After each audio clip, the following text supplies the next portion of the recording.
Me on, and I'm excited to share my wealth of knowledge on a shitty football team with you guys today.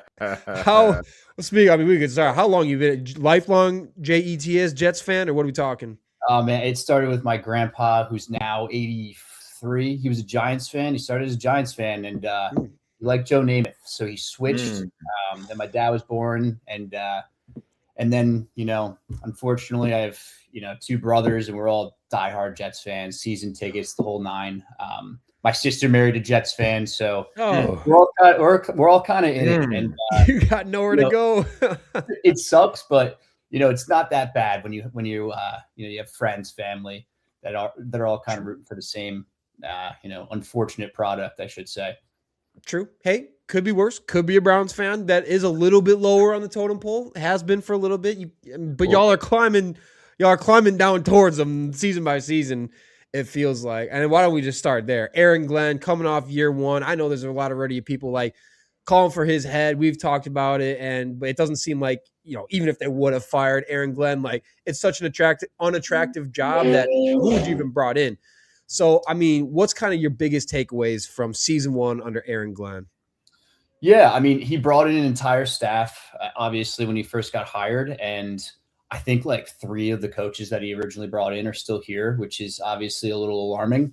He wanted to bring in Wink Martindale to call in the defensive plays. And then Woody Johnson stepped in, said that's not going to happen. You get either Frank Reich or Wink Martindale. And he went with his buddy Frank Reich. So I think going into this year, I'm looking forward a little bit to seeing him at least, if you're going to get fired after 2 years, go out in your shield, call the defensive plays like he did in Detroit, bring in some of his guys like, Alex Anzalone's a free agent, get in some guys that can at least help bring a little bit of that culture that he helped bring in with Dan Campbell.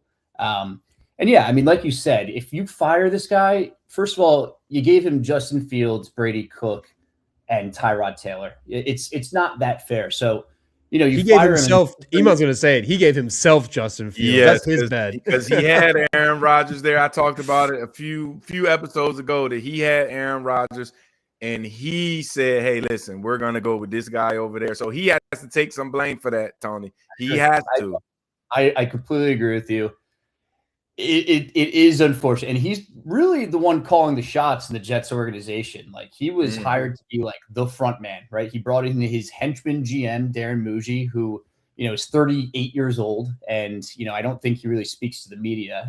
Jets fans call him an AI GM because he just runs everything through ChatGPT. But yeah, man, I mean, at the very least, I didn't want to fire him and then be forced to hire Matt Nagy. Right. We have 3 first-round picks next year, in probably a quarterback-heavy draft class. So, if it's an absolute disaster, you have a top 3 pick along with the Colts pick, who knows with Daniel Jones, and the Cowboys pick. So there's a lot of maneuverability there. You kind of want to maybe take your quarterback next year and pair him with a young offensive mind. I'm cool with that. But, I'm trying to stay positive. And, Aaron Glenn is a former Jet. So I'm rooting for him. My dad was a big fan of his, and we all want him to succeed. It's just we're all a little skeptical. So harken back on what you said earlier, because I mean, clearly you've been living through like just bad years after years after years. But you spoke about Woody Johnson vetoing bringing in Mark Winkendale. Do you think Woody Johnson should just say, "Hey, listen, I'll write checks and just let you guys do whatever"? Do you think he just needs to go and just let somebody else run the organization? See, it's funny. And from from people that aren't really in the weeds with the Jets, it does seem like he just meddles and meddles and meddles and screws everything up and doesn't let the football people do their jobs. With Joe Douglas and Rob Saleh, I think he gave them a good 3 years of, okay, you guys do everything. I'm not going to get into it and whatever. We draft Zach Wilson, absolute disaster. People aren't going to the games. The stadium is filled with half Dolphins fans and Bills fans when they're coming to town. He gets pissed off and he says, okay, get Zach Wilson the hell out of here. And we're going to go get big game, hunting at quarterback. Rodgers happens. The Madden rating thing happens. And it was a disaster. Once he gets his hands in it, that's when, Saleh and Douglas, I feel like they almost wanted to get fired. So in this case, I almost he should keep out of it, but Aaron Glenn is making $12 million a year. Wink Martindale is probably going to command a $4 million contract. Frank Reich's going to command a $4 million contract. Woody Johnson likely said, what the hell am I paying you $12 million a year for if you can't call the defensive plays, right? I'll let you hire the $4 million OC. I'm not giving you the DC for that much money. And you're going to bring in, some guy that was on his staff with the Saints, I think, Brian Duker, who's clearly not going to call the plays. Yeah. I mean, it seems like, and it's crazy that I don't know what your thoughts were on trading Quinnen Williams and traded Sauce Gardner and kind of depleting the defense. What was from a fan base, what were y'all talking? Because you bring in a defensive head coach, things are going terribly, and then you trade 2 all-pros, and now you're left with scraps on defense. What was kind of like, from y'all's perspective, the thinking on that and like the future planning with that? Is it the picks that you got, like we're just restarting this piece over? Yeah. I mean, both like franchise, we loved Quinnen Williams, man. He was here for, I want to say 6 years. I mean, he's an absolute dog. And he's one of those guys when he got traded, it's not like Jamal Adams where I was kind of like rooting for him to fail a little bit because he was an asset. Like Quinnen is an absolute class act. He requested a trade and everyone public. It sucked to see them go. However, I think it was the right time to trade them. Sauce Gardner, really good cornerback. Little penalty, he gets a little bit too many penalties, but you get offered 2 first-round picks. Like that's a package where, I got the notification. I was in a meeting at work. I get the notification. I'm like, holy shit, they traded Sauce Gardner. And I was freaking out. And then the package came out and I was like, okay, I would have done the same thing. If that was brought to the table, I would have done the same thing.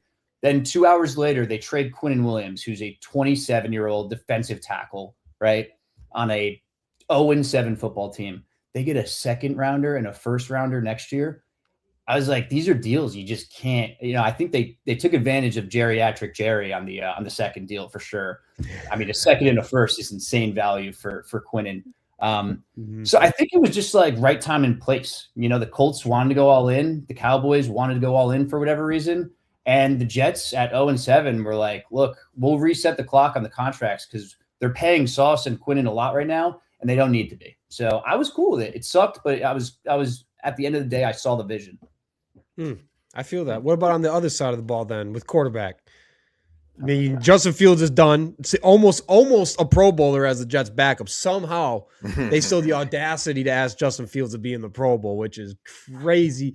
What's the sentiment there? I mean, everyone's like, it'll be the most Jets things ever that they go trade for Kyler and overpay for Kyler. I mean, Justin Fields said no to the Pro Bowl. He's too good for it, apparently. What's the plan at QB, man? What are we doing? So to give you guys a little scope, the rumblings over the past 2 days is that Derek Carr is going to come out of retirement and come to the Jets. And that was a real thing. I had to hop on Twitter. I had to hop on Twitter and be like, guys, what are we talking about here? Like, let's take it easy for a second. I guess he did like some radio show. He was talking about it. And so, I mean, that's where we're at. It's ugly. Like, you were saying, I mean, Trinidad Chambliss ain't coming to the draft, right? I think in an ideal world, if I'm GM and I know, if you win 2 games or 3 games this year, you're out, right?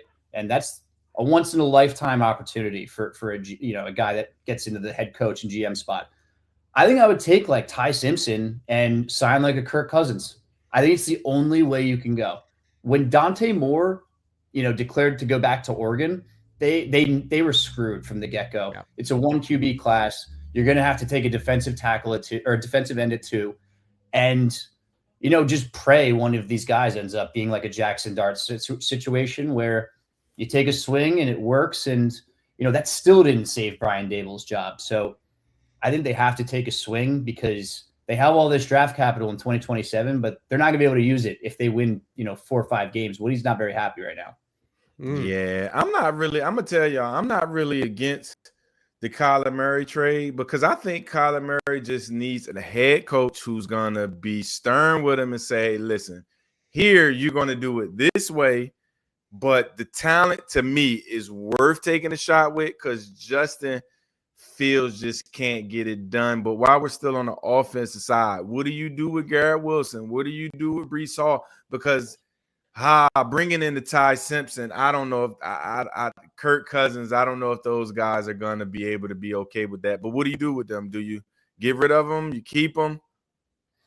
I mean, Garrett is like, as a fan base, he's like our baby. We've never had a good playmaker like Garrett Wilson, and he, he's a captain.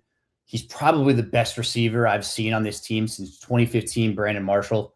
And he's just an all around like fantastic locker room guy. I mean, he's awesome. He's everybody's favorite player. He signed the extension. He's staying. Like he's going to be a Jet. And you see all these news outlets saying like, "Oh, get out of there," whatever. No, he's going to stay here, I think. Breece Hall is a different story. He's got the Twitter fingers. Whenever there's a little like, little thing in the media, he's kind of commenting on it, taking a few like little jabs at the organization or whatever. Apparently, they're not going to franchise. Apparently they're not going to franchise tag him. They're going to try to use the transition tag. He's somebody that I would let go. And some people disagree with me. And, why would you open up another hole? I think I would just rather, go out and sign like Tyler Algier in free agency and kind of roll with the backfield of him and Isaiah Davis. Again, Braylon Allen, you a Braylon Allen guy or no? He was hurt last year, and big ass boy. He's huge. I mean, we were calling him, baby Derrick Henry. He's huge. I'm a Badger fan. I'm pulling for him. Yeah, he's super young. I mean, it could be a decent 3-man backfield with those three. And I think, one of the main things with bringing in like a Kyler Murray, who we all know he's super talented, man. He threw like 28 touchdowns, 8 interceptions one year. Again, that would be one of the best years of quarterbacking that me as a fan has ever seen in my lifetime. Damn. It's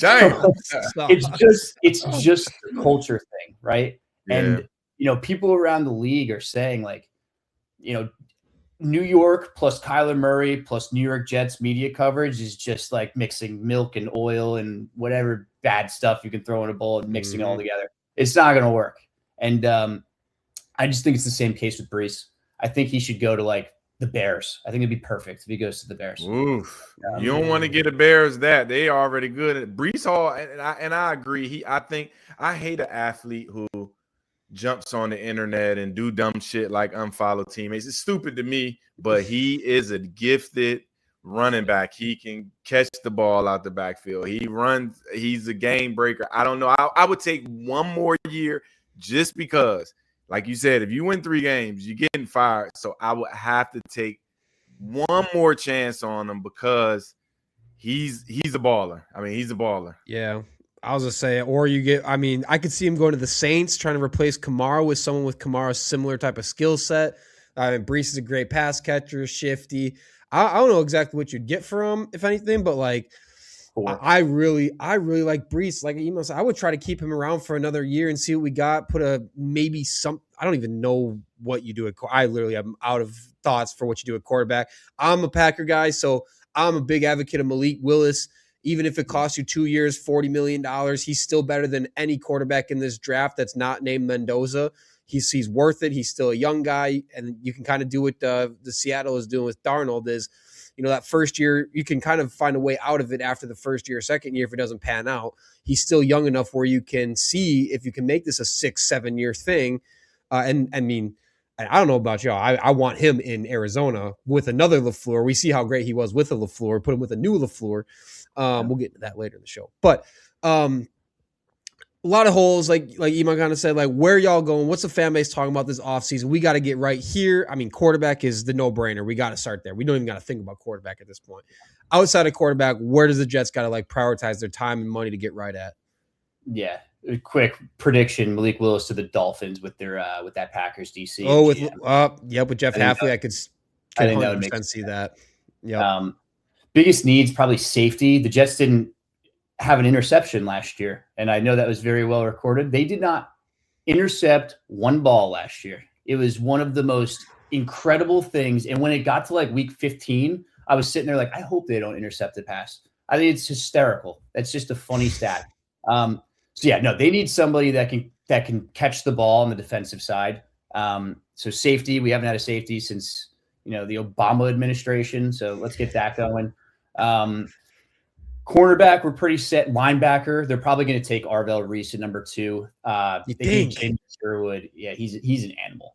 I love Arvell Reese as a prospect. I do too, but I mean, before you keep going, I got to ask. I mean, linebacker doesn't hold a lot of value in today's NFL. And there are a lot of Super Bowl winners without like some all-world beaten linebacker out there, especially an off-ball linebacker. I'm not telling he's not an edge. I know he's kind of Swiss Army knife, can do a lot of good things, but that's like where they're talking about Arvell Reese and Caleb Downs. Like these are probably two of not even arguably, like two of the top 3-4 prospects in this draft, no matter how you cut it. But because of their positions, they could fall like to like the 5 to 8 to 10 range. Yeah. I mean, maybe Downs more than Reese. So you're cool with pick 2, given how linebacker is valued in today's NFL? Yeah, I think because he can also be an edge rusher. He has the same measurables and athletic profile. And I'm going to say, as Micah Parsons, it's the same thing. It's the ceiling. Tony, you messed up when you said Micah then, because that means he's going to do good. And then when it comes time to play good teams, he's going to be a ghost. Don't compare him. Listen, Tony, don't compare him to Micah Parsons, because then you're setting yourself up for disappointment. I'm telling you now. Compare him to somebody else. He's a salty ex-Cowboys fan. He's a salty ex-Cowboys fan. That's why I say, Tony, when I hear other fans be like, man, we've had listen, at least y'all sniff some AFC championship games with your Rex Ryan teams and Mark Sanchez butt fumbling, but still, you've at least seen a team where you can say, shit, we might could win a Super Bowl with this team. Yeah. I haven't seen one in 30 years, so X anyway. So. I'll trade with you, dude. I was 12 years old when we were having. I was in 6th grade, so wow. I'll gladly. So you're go picking to Arvell Reese. Sorry, I didn't mean to cut you off on Arvell Reese. Finish your thoughts on Arvell Reese. I'm curious to hear the rest of this. Yeah, I mean, I think he is going to test out of the gym at the combine. He's like an absolute alien athlete, and with these teams, right? They fall in love with traits, and like David Bailey from Texas Tech. That kid reminds me of like a freak off the edge, and we know what he is. And, he's not a tweener or whatever, but that's not what these teams draft off of. They're looking at, this guy could be Micah Parsons. This guy could save our job if, we could build a defense around this guy. Like David Bailey reminds me of like Nick Bonito, right, from the Broncos, who's an absolute beast. He's awesome. But I think, if you're at number 2, you want like a superstar. And I think Arvell Reese has that superstar potential. He's, you could strike out on him. He could not find a position in the NFL, but if he hits, man, he's going to be really, really good. So that's kind of my take on the number 2 pick. In terms of other needs, wide receiver 2, they need another guy next to Garrett. We're all praying that Mekhi Lemon from USC falls to 16. I don't think it's going to happen, but if not, Denzel Boston would be cool. Alec Pierce is a free agent. I think he's a dog from Indy. And I think this would have been a better go if I just told you what we had instead of what we needed, because we need everything. What do you have? What do you feel most confident about then with the Jets team? How about that? All right. The offensive line is really good. They have 2 really good tackles. Armand Membu, they took number 7 last year, and Olu Fashion, their left tackle. They're both very promising, both like 21 years old. That's great. They have a really good left guard, Tippmann, and AVT at guard. They're probably going to re-sign him, and a solid center. Their line's fine. Healthy. We need Vera Tucker healthy. I know. Yeah, he was the only injury to the line last year, which was like incredible, and we still won 3 games. It was like a statistical anomaly. So then Garrett Wilson's cool. I'm running out. Damn. There it is. That's it. I didn't think you would make it that far. There's some nice, young players. Like, they have Will McDonald, Jermaine Johnson, Juwan Briggs. Like, their defensive line, there's pieces. But, these are pieces that, we watch. Phil, as a Jets fan, I'm watching every day. Like, these are not household names. Azarie Thomas at corner is pretty good. That's really I liked him in the draft process a lot. I'm so high on him. What about Mason Taylor? We high on him as a tight end of the future? Yes. He first of all, love that his dad, is an NFL Hall of Famer and former Jet, not Miami Dolphin, former Jet. I'll get that on record. And he was 20. I mean, these tight ends, man, they take like a while to develop. Like they'll normally like pop on the scene when they're like 25. He was 20 as a rookie, and he caught 55 balls for like 500 yards as somebody who can't legally have a beer, which is pretty impressive. I think in 2 or 3 years, I think he's going to be like our solid tight end. Great hands, super smooth. I'm high. I think they had a great draft last year. Membu looks like an all-pro right tackle. Mason Taylor looks like a hit in the second round. Zaria Thomas is cool. And they got Malachi Moore from Bama. He's a safety.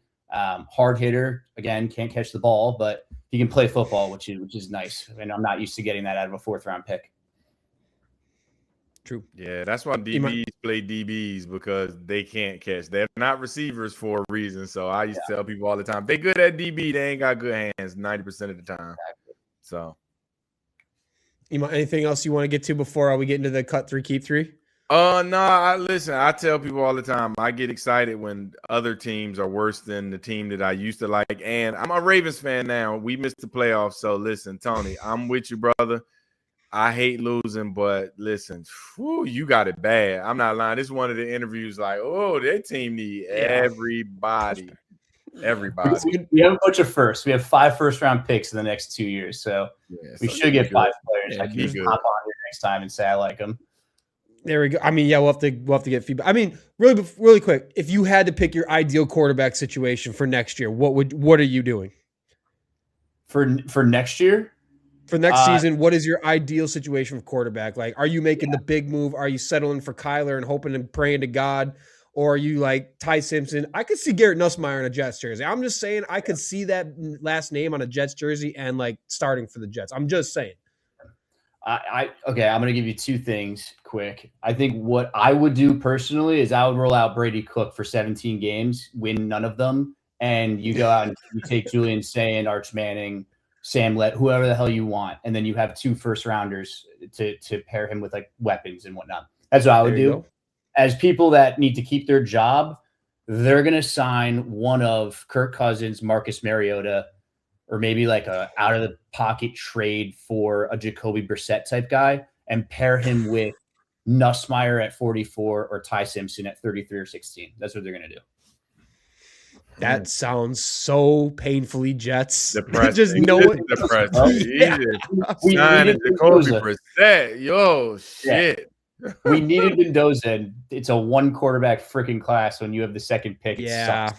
That really sucks, man. I mean, I almost feel bad at that point. It's just enough to win you 5 games and take you out of a top 3-4 pick. And going into the season, it's not enough to even get you near the playoffs, especially now that the Pats are back. The Bills ain't going anywhere yet. You might be able to sneak past the Dolphins, but even then, who the hell knows? I hope not. But I mean, honestly, I wouldn't at this point. Yeah, you got to get the quarterback next draft. Like you have to be in a spot to get your guy at quarterback. I mean, it was funny last episode we were talking about how Adam Gase is back in the NFL now, and his job was to get Sam Darnold right back in 2020, and rest is history on that one. Are Jets fans at least happy? Sam Darnold beat the Patriots for the Super Bowl. That's kind of like a mini Super Bowl for Jets fans, I gotta feel like, right? Yeah, I mean, we hate the Patriots. That's like our number 1 op. So seeing them lose in any capacity is awesome. And dude, Sam Darnold was awesome. Like when he was here, when he left, you have so many guys that leave these teams, like Baker Mayfield, for example. He's always throwing shots at the media at his previous team. Dude, Sam Darnold was like, look, I sucked there. I didn't deserve to stay there. They moved me, and it was just part of my journey, and it brought me here. So, he thanked the organization, all that stuff. Class act. We love Sam Darnold, and Leonard Williams, Jason Myers. There's a few ex Jets on that team. They're all good dudes. Like we like them as a fan base. So unfortunately, we're talking about getting the guy and all this stuff. We had the guy, and Vikings had the guy, 49ers had the guy, Panthers had the guy. They all had the guy. I mean, hey, there's no Seahawks Super Bowl without the Jets. Let's put it that way. There is no. Yeah. So, I mean, kind of shout out the Jets for winning the Seahawks a Super Bowl, I guess. But all right, let's get into it. The game we do with every fan, the Keep 3, Cut 3, Jets edition. you got a quarterback to keep, a running back to keep, and a receiver to keep. And there are not a ton of options throughout Jets history with a lot of tenure and a lot of success. So limited list, but we're going to try to get into it best we can. I'll give you your first quarterback. Are you going to keep or cut Vinny Testaverde? Vinny Testaverde. I had a few beers with him last year. Super good dude. Shit. I'm going to cut him though. Gonna cut him? Hell of a hard count. Dude, he's huge too. He's like 6'6" or 7. He's a big dude. Yeah, but Long Island guy, he's got to go. He's got to go. Okay, well, what about then first running back? And I know there's recency bias versus history here. We're gonna go with Breece Hall though on the running back. Oof, keep or cut. I'm cutting him in real life and in the game. Get him out here. Get him out. Why? What about Breece is worth cutting? I think in terms of talent, super talented running back. We've had a lot of talented running backs that have come through the Jets the past couple of years, and again, like I said, in the locker room, I don't think he's the best. He's not like a fan favorite here. We like his talent. We think he's a very talented running back, can catch the ball, all that good stuff. But if you took off his two thumbs and he couldn't tweet anymore, I would say keep. That's it. Okay, one of those, the diva running back. Yeah, diva receivers. Diva running back can't know better than diva receiver. Okay, first wide receiver then that we're gonna give you here. Gosh, just some names that now bring me back to like Madden 05, Madden 06. We'll go with first. How about Lavernius Coles? I love that one. Lavernius Coles, forgotten. So Lavernius Coles, man, you get him in Madden. PA flood. It was a play that I would always run, and he goes on a go route after the play action goes. You chuck it deep, and he catches it every time at 7. I would have my dad when I would be playing against him throwing the controller.